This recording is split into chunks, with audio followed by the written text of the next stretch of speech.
សម្រាប់ពេលបងទិញឡានទៅមិនថាទិញប្រភេទ DM ទេ DM ហ្នឹងដែលយើងចំណាំនិយាយថា 4 in 1 នៅក្នុងបច្ចេកវិទ្យាតែមួយ ICE BEV REC REEV ហើយនឹង PHEV ហើយអាហ្នឹងក៏បានធ្វើវីដេអូបកស្រាយដែរ4ហ្នឹងគឺស្ថិតនៅក្នុងបច្ចេកវិទ្យា DM របស់ BYD តែមួយឯងបង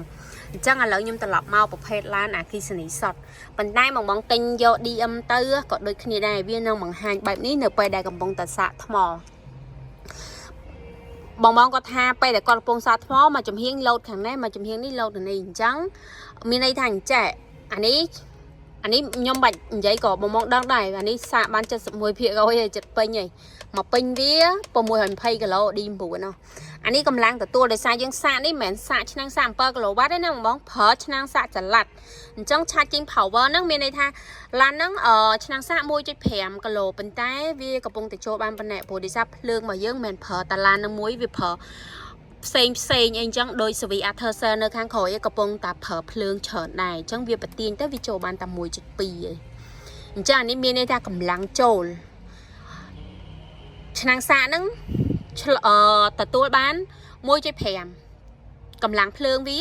ប៉ុន្តែឥឡូវចូលមកក្នុងឡានគឺតែ 1.2 ឯងអាហ្នឹងមានន័យថាកម្លាំងចូលមក1ម៉ោងចូលបាន 1.2 គីឡូអានេះ estimate ពេលវេលាអញ្ចឹងពេលវេលាគេដាក់ថា25ម៉ោង34នាទីតែបញ្ជាក់ស្ដែងអត់ទេបើសិនជាភ្លើងយើងបើភ្លើងយើង full ហ្មងណាក៏សាកលឿនដែរហើយបើបងទិញទៅក្រុមហ៊ុនមិនផ្ដល់ជាមួយនឹងឆ្នាំងសាក7គីឡូវ៉ាត់មួយហើយនឹងឆ្នាំងសាកចល័តត្រូវអត់អញ្ចឹងដូចនៅនេះយើងក៏មិនអាចបញ្ចេញឡានទៅសាកនៅខាងក្រៅដោយសារឡាន display អញ្ចឹងយើងសាកជាមួយនឹងឆ្នាំងសាកចល័តអញ្ចឹងចាំខ្ញុំថតឆ្នាំងសាកចល័តជូនអញ្ចឹងពេលបងទិញ BYD គឺក៏ដែនសារទទួលបានហើយចល័តនេះគឺអូតូម៉ាទិកកំពុងទិញឲ្យជាកញ្ចប់ហ្មងអញ្ចឹងឧទាហរណ៍ថាបោះ BYD logo BYD ដល់ពេលនេះដែនសារអញ្ចឹង logo ដែនសារអញ្ចឹងអានេះឲ្យគេហៅឆ្នាំងសាកចល័តបានគ្រប់សាកបានគ្រប់កន្លែងគឺក៏